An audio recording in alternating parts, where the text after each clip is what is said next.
बच्चों, कैसे हैं आप सब? आशा करती हूँ आप सब अच्छे होंगे, स्वस्थ होंगे। स्वागत है आपका इस कक्षा में। आइए आज हम पढ़ते हैं व्याकरण का पाठ 12 अशुद्धि शोधन यानी कि एरर करेक्शन। तो बच्चों कई बार ऐसा होता है कि हम लिखते समय या बोलते समय या बात करते समय बहुत सारी गलतियां कर बैठते हैं। शब्दों को बोलने में, वाक्यों को बोलने में, है ना? और लिखते समय हम गलतियां करते हैं सबसे ज्यादा मात्राओं में। तो उन्हीं गलतियों को, उन्हीं अशुद्धियों को दूर करने के लिए आइए इस पाठ में जानते हैं कि कैसे हम उन्हें दूर कर सकते हैं। कि भाषा के व्यावहारिक ज्ञान के अभाव में, जो भाषा का व्यावहारिक ज्ञान होता है उसका जब हमें नॉलेज नहीं होती, उसका अभाव होता है, तो कुछ छात्र जो है कुछ अशुद्धियां या कुछ गलतियां कर जाते हैं। बार बार प्रयोग में आते रहने के कारण वे आदत बन जाती हैं और भाषा को अशुद्ध बना देती है।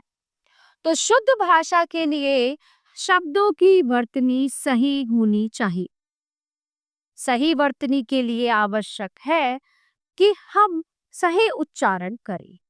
यदि उच्चारण शुद्ध किया जाए तो इन अशुद्धियों को सुधारा जा सकता है, क्योंकि केवल हिंदी ही एक ऐसी भाषा है जिसे जैसा बोला जाता है वैसा ही लिखा जाता है।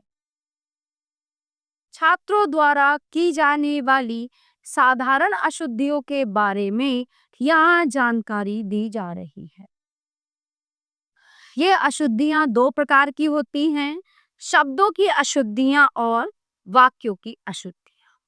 तो सबसे पहले शब्दों की अशुद्धियां कैसे? अब यहाँ पे देखिए, तिथि नहीं, ये तिथि होता है। परीक्षा, परीक्षा। प्रभु, प्रभु। स्वास्थ्य, स्वास्थ्य। परिश्रम नहीं, परिश्रम। इसलिए नहीं, इसलिए। अतिथि, अतिथि। अतिथि नहीं, अतिथि। अध्ययन, अध्ययन। हिंदू, हिंदू। क्योंकि, क्योंकि। पुरस्कार, पुरस्कार होता है, पुरस्कार नहीं होता। पत्नी, पत्नी। श्रीमती, श्रीमती। प्रशंसा, प्रशंसा। त्योहार, त्योहार। पूज्य, पूज्य। तो ये थी शब्दों से संबंधित अशुद्धियां।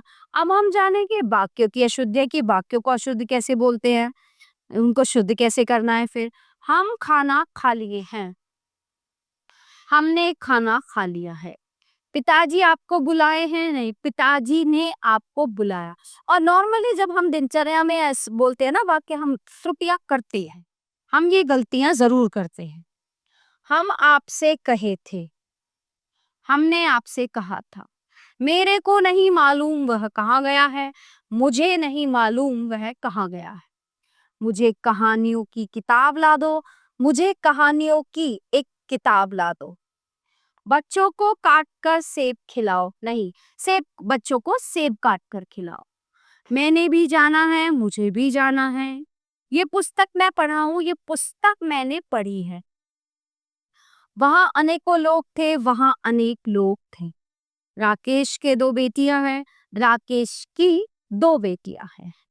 ठीक है, तो इस तरह से शब्द कैसे शुद्ध अशुद्ध को शुद्ध करते हैं और वाक्य कैसे शुद्ध होते हैं, ये हमने जाना। तो हिंदी भाषा में जैसा बोला जाता है वैसा ही लिखा जाता है। ठीक है, उच्चारण शुद्ध होने पर भाषा भी शुद्ध होती है। भाषा में अशुद्धियां दो प्रकार की होती हैं, शब्दों की और वाक्य। तो प्यारे बच्चों, ये पार्ट 1 पे समाप्त होता है। आशा करती हूँ आपको अच्छे से समझ आया होगा। मिलते हैं अगली कक्षा में। धन्यवाद।